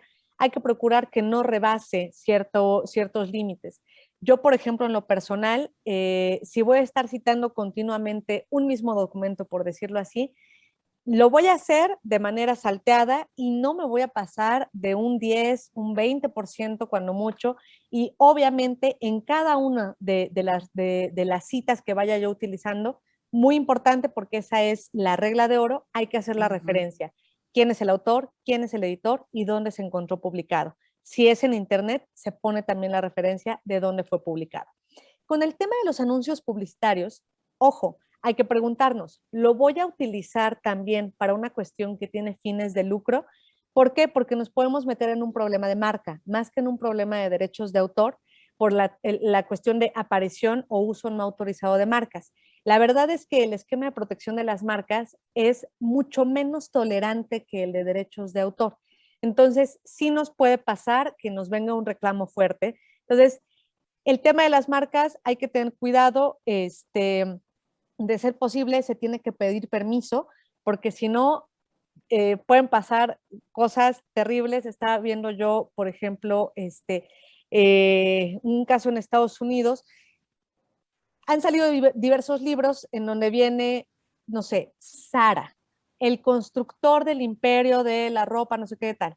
Entonces utilizan la misma tipografía, y una parte del logotipo que es nominativo. Tuvieron que pedir permiso al consorcio de Inditex para poder hacerlo. Lo mismo pasó con un libro que se hizo acerca de Starbucks, pero no pasó con uno que se hizo sobre Amazon. Entonces, ¿y qué pasó? Que de inmediato, mira, para abajo de las plataformas. Entonces, hay que tener cuidado con el uso de publicidad por el uso de las marcas. Perfectísimo. Y consultarte también aquí, Quetzali, respecto a lo que es otro apartado en relación al uso correcto ya como editores también de ciertos contenidos. Preguntan qué opinas también del servicio Safe Creative para registro de obras. Refiere por ahí Miguel Córdoba que urge en México un servicio más fácil y efectivo, porque Indautor a veces se comporta como un cavernícola. Entonces son actuaciones que como editores te quiero consultar aquí, así como también si como editores podemos usar las licencias del tipo Creative Commons o Royalty Free. Esto lo pregunta Carlos Moreno, que si son válidas en México. Súper, bueno, la verdad es que todas son buenísimas preguntas y muchas gracias porque están muy relacionadas entre sí. Sí.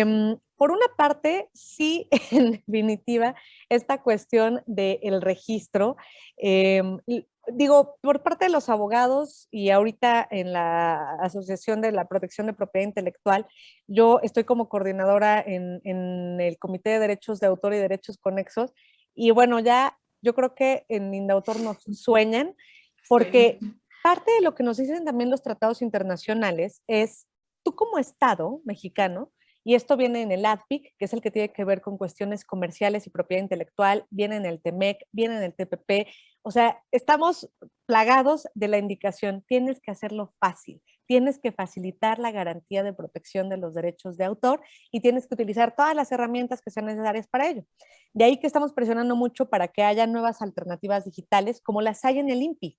El INPI, que es de propiedad industrial para marcas, diseños, para patentes, diseños industriales, ellos ya tienen hasta una aplicación en donde tú te metes y ves qué onda con tu marca o con tu eslogan o con tus registros. Entonces, hay que lograr un servicio igualmente eficiente por parte del Indautor. Pero mientras tanto, yo no recomiendo el registro en las plataformas independientes. No lo recomiendo porque la verdad es que me parece innecesario, porque hay que tomar en cuenta, Ley Federal de Derechos de Autor nos dice, y Convenio de Berna también, la obra está protegida desde el momento en que se encuentra plasmada. En el momento en el que es susceptible de percibirse por los demás, la obra está protegida. Entonces, otra regla de oro, el derecho de autor, el registro no constituye el derecho, lo que lo constituye es plasmar o comunicar la obra.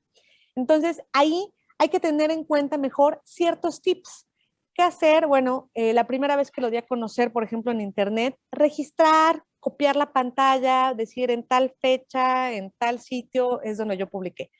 Si fue una publicación en sistema analógico, en una publicación impresa, guardar el ejemplar y tener muy completa nuestra página legal en donde diga cuál fue el año de edición, el lugar de publicación y en el colofón tener la fecha en la que se llevó a cabo la impresión.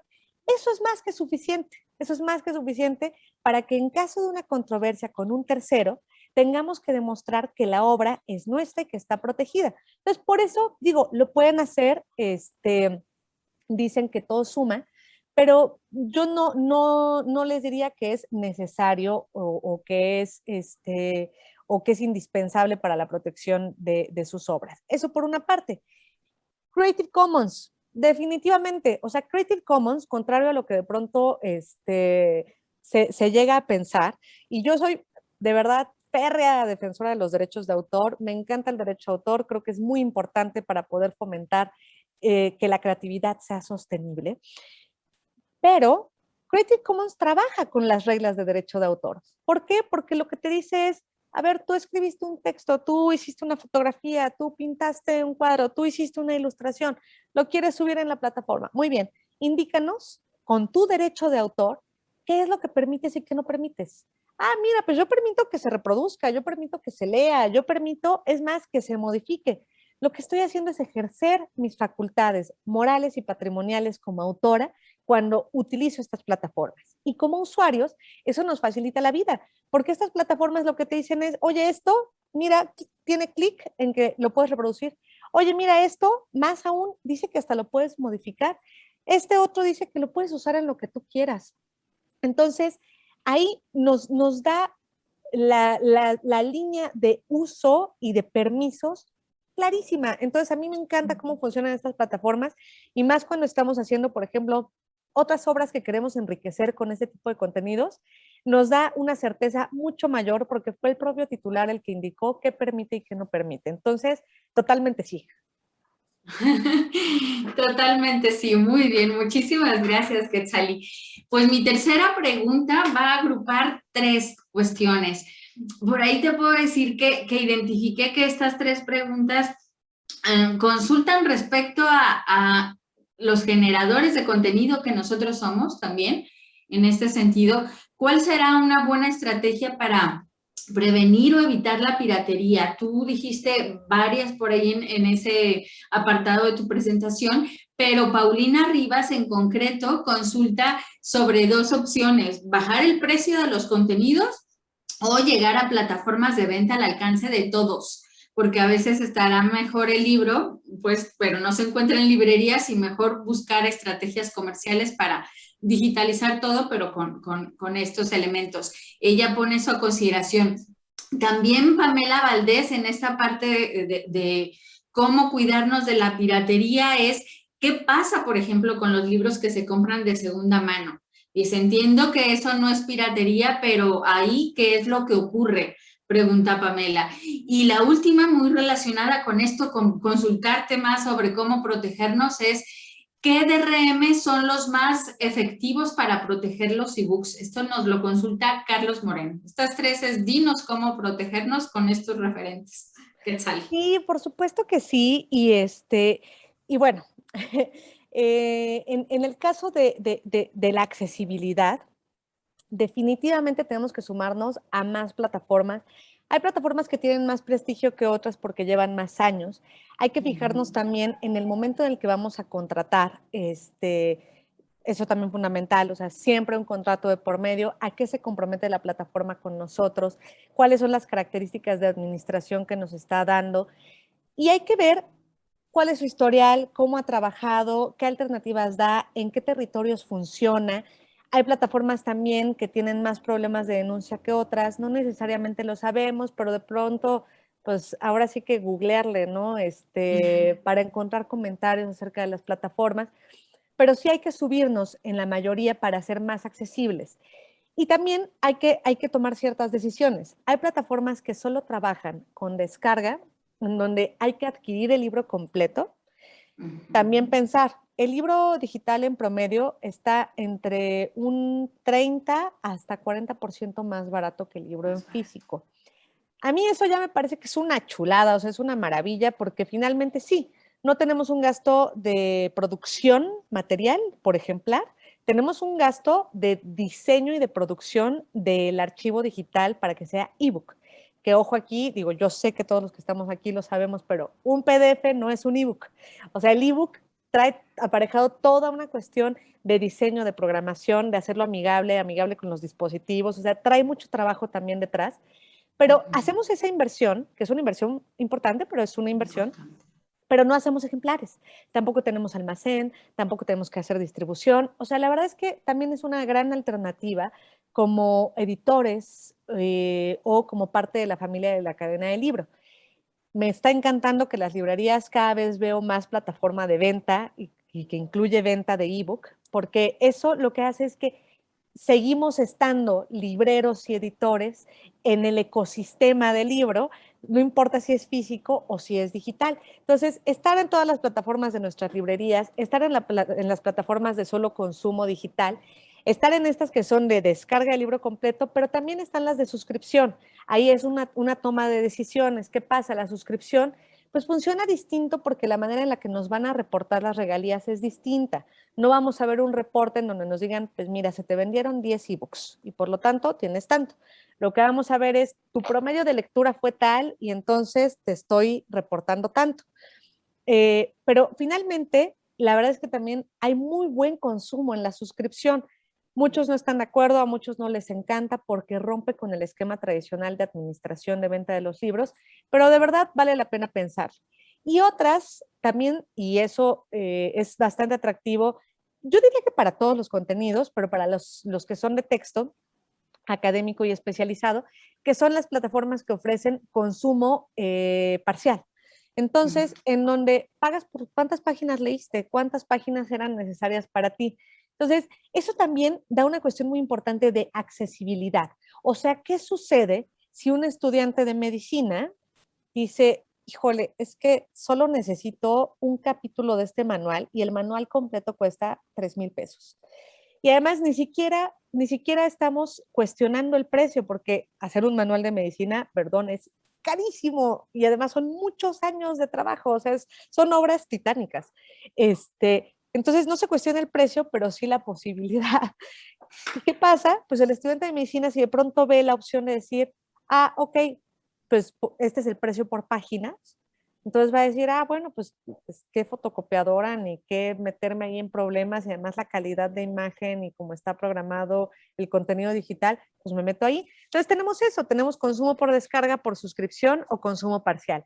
Funcionan muy bien. Eso ha generado también un crecimiento importante en recaudación de regalías, por ejemplo, en Inglaterra, en Francia, en Alemania, donde estos ya son esquemas de comercialización muy utilizados, muy comunes, que son socorridos. Entonces, sí, hay que meternos a conocer más las plataformas y hay que invertirle también en tener nuestros contenidos en digital, porque hay que estar en la foto, o sea, hay que estar en la foto digital. Hoy en día de pronto te dicen, oye, te recomiendo muchísimo este libro. ¿Cómo me dices que se llama? Y ya lo estamos tecleando en el celular. Tiene que aparecer, nuestro libro tiene que aparecer, eso es fundamental. Y en cuanto a las medidas de protección, por una parte es ver qué medidas de administración y protección usan las plataformas, que también nos tienen que hablar de ello. Y por otra parte, también el decir, bueno, en la programación de mis ebooks, por ejemplo, yo tengo una tiendita virtual que es mi propia tienda de mi editorial. Ah, bueno, sí es necesario, y ahí es como cuando les digo, si te sientes enfermo, ve al doctor, no te autorrecetes. Pasa lo mismo con el tema de la programación. Hay muy buenos programadores en México, hay muy buenos ingenieros en programación, eh, hay unos proyectazos padrísimos, tanto del Politécnico como de ya programadores experimentados. Entonces, si lo que quieren es algún tipo de recomendación, también lo podemos ver, me pueden escribir, pero ahí sí necesitan un programador, porque ¿qué pasa? El DRM es una cuestión de diseño, uno diseña el candado. Entonces diseñas el candado para que esté vinculado entre la plataforma y entre el equipo de recepción, para que no sea susceptible de poder compartirse como archivo. O sea, dependiendo también de qué tipo de comercialización vamos a tener, es el tipo de DRM que vamos a necesitar. DRM, finalmente, pues es solo la denominación para hablar de mecanismos de protección de nuestros contenidos. Entonces, pues sí, la verdad es que ahí siempre valdrá la pena tener un acercamiento antes, y les estoy hablando hace 10 años, de verdad había que buscar al programador que estaba en Nueva Delhi, historia real. Pero ahora, la verdad es que en México hay muy buena oferta, en Guadalajara hay unos programadores también que son sensacionales, por ejemplo, con los que estamos trabajando para tema de búsquedas en Sempro, son mexicanos y a mí me llena de orgullo que también dan servicios a sociedades que están en Europa. Entonces, tenemos mucho talento mexicano para este tipo de cuestiones, pero si tienen duda al respecto, también con mucho gusto les puedo ayudar con alguna recomendación. Wow, oro molido todo lo que nos compartes. Y estas muy buenas ideas para proteger, y que si entre tu atenta audiencia había algún colega de manual moderno, eso que dijiste de verdad, todo lo que implica hacer los tratados de medicina y cómo es mejor optar por otros mecanismos de distribución, está muy bien. Cuarta y última pregunta, querida Quetzali. Esta es un poco delicada, nos la formula Itzel Delgado, a quien por cierto también le comento que sí, que estas ligas que muy amablemente nos ha compartido Quetzali, buscaremos cómo las podemos compartir por medio del boletín de la Cámara y del correo electrónico, pues sobre todo en el boletín. Quienes tenemos acceso para poder hacer esto que nos pide Itzel, somos parte de la Comisión de Innovación y pues buscaremos esa opción también para difundirlo más. Gracias, Itzel. Ella misma nos pregunta esto, Quetzali, y esta es cuarta pregunta que es como única. No encontré otra para hacerle su paralelismo. Y cuando es el mismo Estado, Quetzali, que infringe las leyes de protección de derecho de autor, poniendo a disposición del público en general los acervos de libros en papel, en digital, cuando solo se firmaron contratos solo para producción en formato papel, ¿qué hacemos en estos casos? Porque son miles de libros que se han compartido, generados por el mismo gobierno. Ah, fuerte, Quetzal. Pues sí, la verdad es que sí está bien fuerte. A ver, por una parte, primero voy a aclarar una cuestión de derecho administrativo, que es, hay una regla en la cuestión de ciudadanos y de Estado. Para los ciudadanos, la buena noticia es que lo que no está prohibido está permitido, ¿no? Entonces, bueno, pues padrísimo. Pero para el Estado y para todas las instituciones gubernamentales y para todos los que son empleados estatales, en el derecho administrativo lo que nos dice es lo que no está permitido está prohibido. Entonces, esta es la primera distinción que hay que tener muy clara, por una parte. Y por la otra, el Estado tiene que ser el primer garante del respeto a la normativa y actuar de conformidad a derecho. Entonces, ¿qué sucede? Bueno, pues que en el caso de la Ley Federal de Derecho de Autor no es la excepción. ¿Y qué es lo que nos marca la Ley Federal de Derecho de Autor? En el capítulo referente a los contratos, que esto lo encontramos a partir del artículo 30 y en el 33 con las características fundamentales. Tenemos que ser específicos. Entonces, sea el Estado, sea una editorial, si nos dieron solo permiso para producción, impresión, distribución de libros en físico, solo para eso tenemos permiso.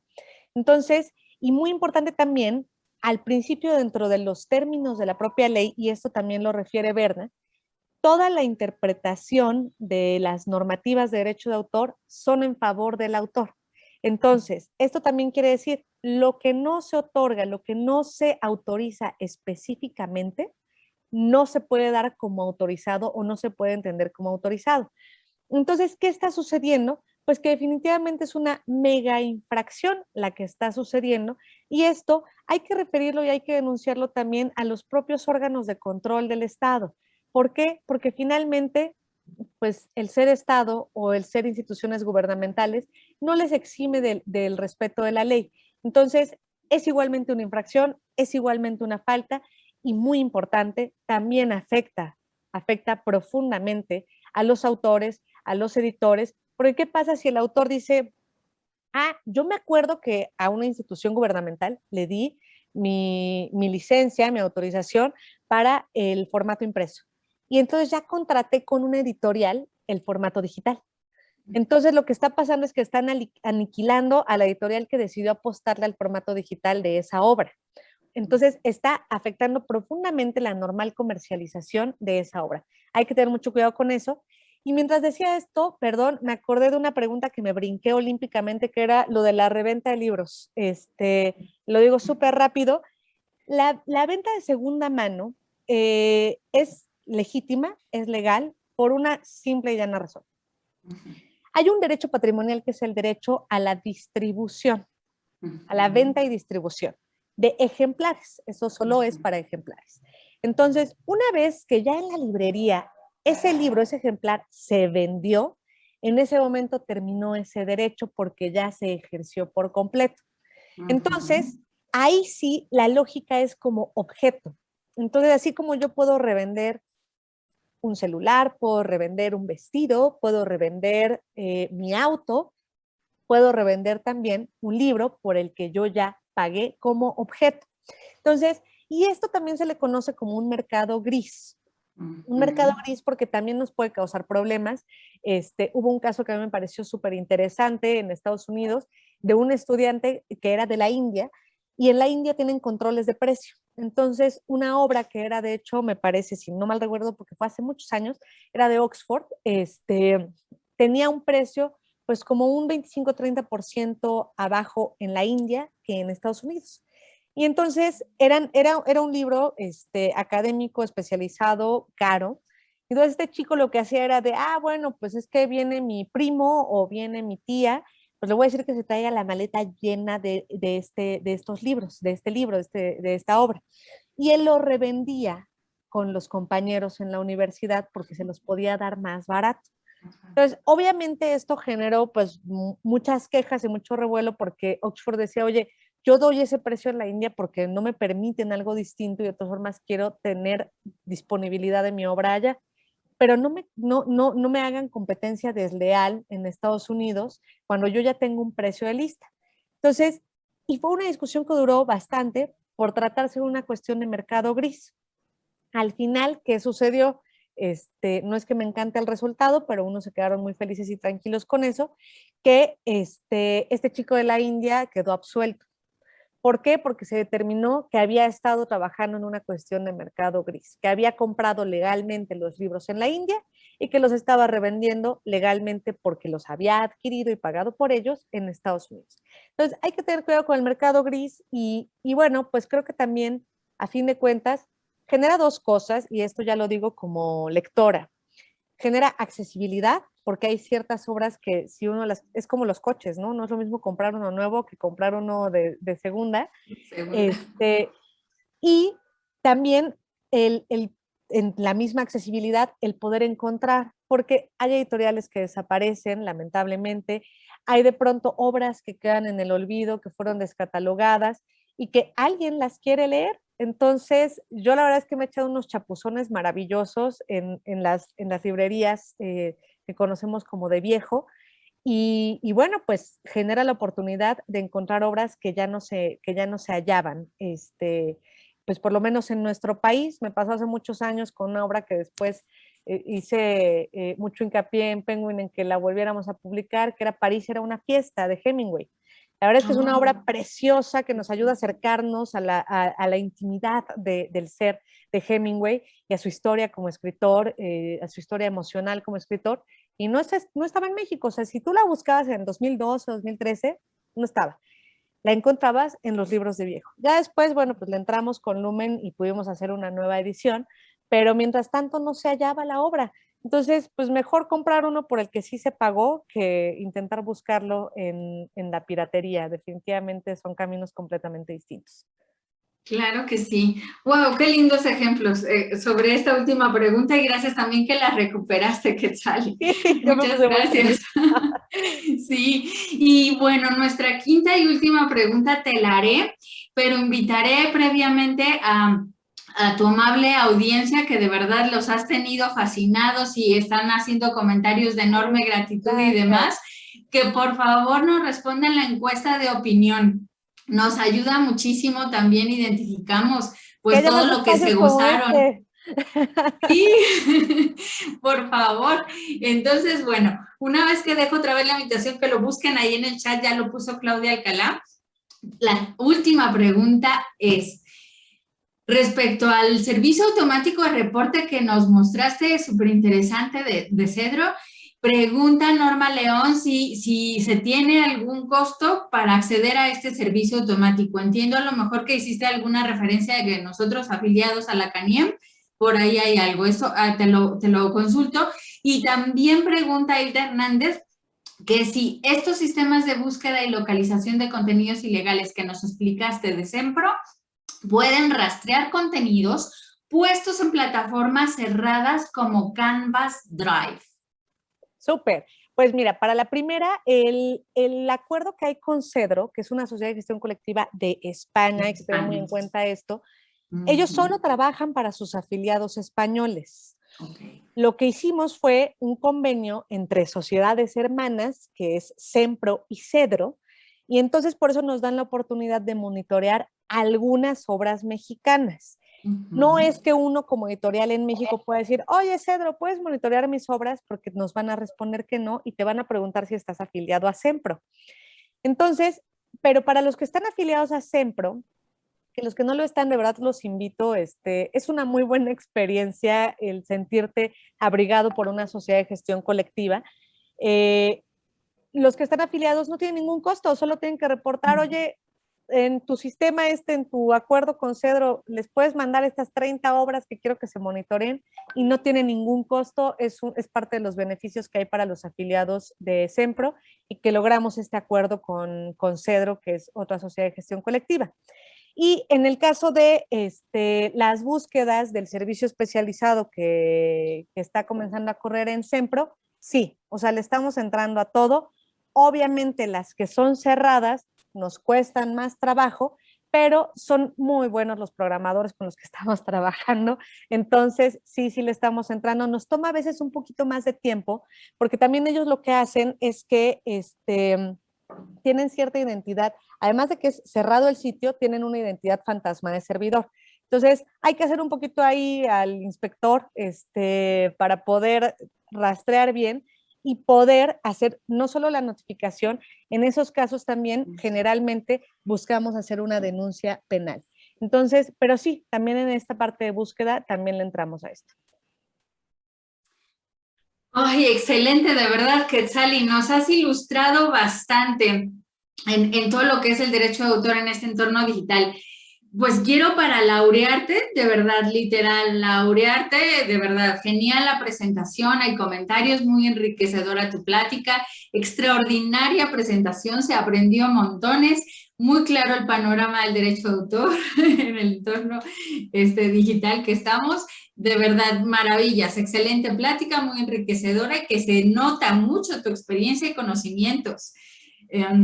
Querida Quetzali, de verdad ha sido maravilloso todo lo que hemos compartido y aprendido contigo. De verdad estamos infinitamente agradecidos. Yo les quiero comentar a todos nuestros colegas que están todavía con nosotros, gracias.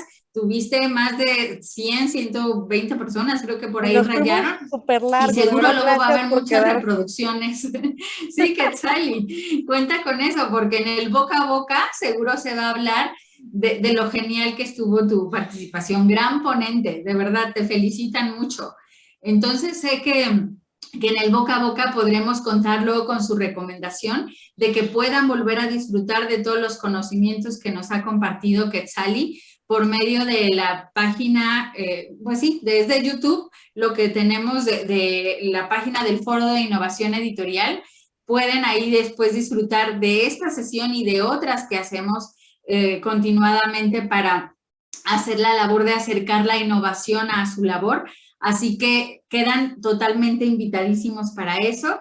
Te quiero de verdad reconocer ampliamente todo lo que has compartido, Quetzali, y te pregunto si quieres dirigirnos unas palabras de despedida previo a dar los referentes finales a esta maravillosa sesión. Te escuchamos. Muchísimas gracias, Claudia. Pues simplemente de verdad agradecer pues a todo el equipo de la Cámara, agradecer porque exista este espacio, este foro editorial que es importantísimo. Necesitamos estar muy unidos, muy comunicados, estar compartiéndonos estos temas y generar estos espacios es una aportación fundamental para que eso sea posible.